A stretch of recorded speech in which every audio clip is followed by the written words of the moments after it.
चलो बाळको आज આપણે પ્લે ટુ લર્ન એટલે કે શીખવા માટે રમવું।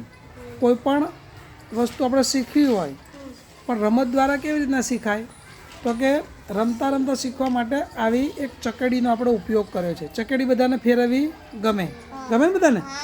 હા, તો અહીંયા ગાડી એક ચકડી બનાવેલી છે। હવે આ ચકડીમાં શું આપ્યું છે? આલ્ફાબેટ આપ્યા છે। શું આપ્યું છે? આલ્ફાબેટ। હવે તમારે એક જણાએ ફેરવવાની છે અને ફેરવ્યા પછી ચકડી ઊભી રહે પછી તમારી બાજુ કયો આલ્ફાબેટ આવે છે તમારે બોલવાનો છે। ચલો તમે ફેરવો ભાઈ। સરસ, ચકડી ફરશે, ફર્યા પછી ચકડી ધીમે રહીને ઊભી રહેશે। ઊભી રહ્યા પછી સરસ, ચલો હવે તમારી બાજુ કયો મૂળ અક્ષર આવ્યો ભાઈ? જે। તમારી બાજુ કયો આવ્યો? આઈ। તમારી બાજુ એલ। તમારી બાજુ કે। સરસ, ચલો ફરી તમે ફેરવો છો ભાઈ। હા, સરસ,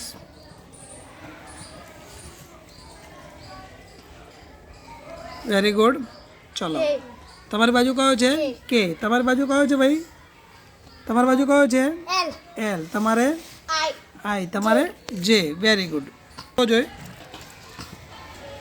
હવે આ ચકડીમાં બીજા આલ્ફાબેટ આવેલા છે, બોલો।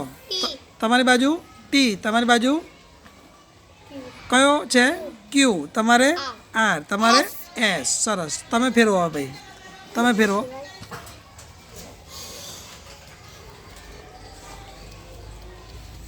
સરસ, ચકેડી ફેરવવાની પણ મજા આવે અને સાથે સાથે આપણે રમવાની પણ મજા આવે અને રમતા રમતા આપણે શીખી જઈએ। ચલો હવે તમારી બાજુ બોલો જોઈએ।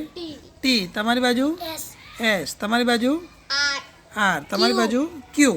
તો આવી રીતના આપણે ચકડીના માધ્યમથી સરસ મજાના આલ્ફાબેટ શીખી શકીએ છીએ। આપણે એબીસીડી જે શીખવી છે તો એબીસીડી આપણે આવી રીતના 4 જણ રમીએ તો સરસ રીતે આપણને આવડી જાય।